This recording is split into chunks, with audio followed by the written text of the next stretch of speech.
ఈ ఉదయకాలం వేళ పరిశుద్ధ గ్రంథం నుంచి కొన్ని మాటలు నేర్చుకుందాం. అలాగే యూట్యూబ్లో చూస్తున్న బిడ్డలందరికీ కూడా ప్రభు పేరట వందనాలు తెలియజేస్తా ఉన్నాను. మనందరికీ తెలిసిన వచనాలు కొన్ని నేర్చుకుందాం. పరిశుద్ధ గ్రంథంలో నుంచి సమూయేలు రాసిన మొదటి గ్రంథం మనందరికీ బాగా తెలుసు. ఇశ్రాయేలీల ఓటమి మనకు కనపడతా ఉంటది. 4వ అధ్యాయం 1-2 మాటల్లో చూసినట్టయితే ఫిలిష్తీయులు ఇశ్రాయేలీలు ఓడిస్తూ ఉన్నారండి. అక్కడ సుమారుగా 4,000 మంది హతమైనట్టుగా కనపడతా ఉంటది. అలాగే చూసినట్టయితే 4వ అధ్యాయం 10వ మాటలో చూస్తే ఇశ్రాయేలీలు 30,000 మంది హతమైనట్టుగా కనపడతా ఉంటది. అలాగే ఇంకా చూసినట్టయితే 4వ అధ్యాయం 17వ మాటలో ఇశ్రాయేలీలు అనేకులు హతులైరి మందసము పట్టబడెను, ఏలి యొక్క 2 కుమారులు కూడా హతమాయను అని రాయబడి ఉంటది. ఏమండి, ఇవన్నీ కూడా ఇశ్రాయేలీల ఓటమి కనపడతా ఉంటది. ఇశ్రాయేలీలు పారిపోతున్న పరిస్థితి కనపడతా ఉంటది. ఇశ్రాయేలీలు చనిపోతున్న పరిస్థితి కనపడతా ఉంటది. దేవుని బిడ్డ, ఒకసారి జాగ్రత్తగా గమనించు. గెలుపుకు ఒక సూత్రం ఉంది, గెలుపుకు ఒక సరైన మార్గం ఉంది, గెలుపుకు ఒక నిర్ణయం ఉంది. ఇక్కడ చూసినట్టయితే అండి, అదే మొదటి సమూయేలు గ్రంథం 7వ అధ్యాయం 3వ వచనంలో సేవకుడు సమూయేలు కలగజేసుకొని ఒక ప్రార్థన చేస్తూ ఉంటాడండి.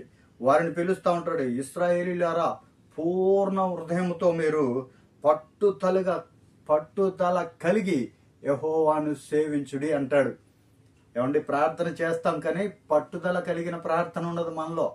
ప్రార్థన చేస్తాం కానీ నామకార్థమైన ప్రార్థన ఉంటది. భక్తి చేస్తాం కానీ నామకార్థమైన భక్తి ఉంటది. మందిరానికి వెళ్తాం కానీ టైం తప్పించి వెళ్తా ఉంటాం నామకార్థంగా. అందుకే నీ జీవితంలో ఓటమి కలుగుతూ ఉంది. కొన్నిసార్లు మన జీవితంలో కూడా ఓటమి కలుగుతూ ఉంటది.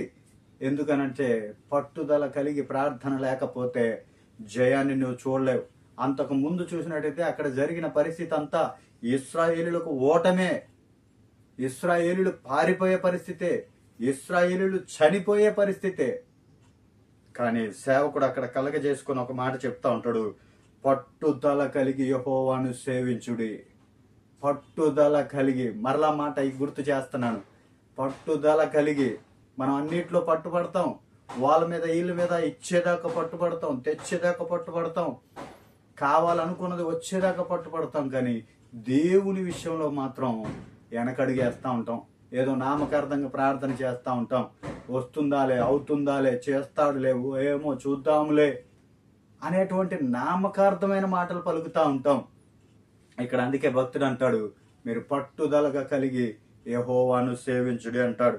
ఇంకా చూసినట్టయితే అండి, అదే చూసినట్టయితే అక్కడ మొదటి సమూయేలు గ్రంథం 7వ అధ్యాయం 9వ వచనంలో సమూయేలు ఒక పాలు విడువని గొర్రె పిల్లని తెచ్చి దేవునికి బలిగా అర్పించి, అక్కడ చూసినట్టయితే అండి ఆ బలి తర్వాత, ఆ ప్రార్థన తర్వాత, ఏమండి జాగ్రత్తగా గమనించండి, పట్టుదలగా కలిగి చేసిన ప్రార్థన తర్వాత, పట్టుదల కలిగి అర్పించిన బలి తర్వాత ఇశ్రాయేలీలు జయమును చూస్తా ఉన్నారండి.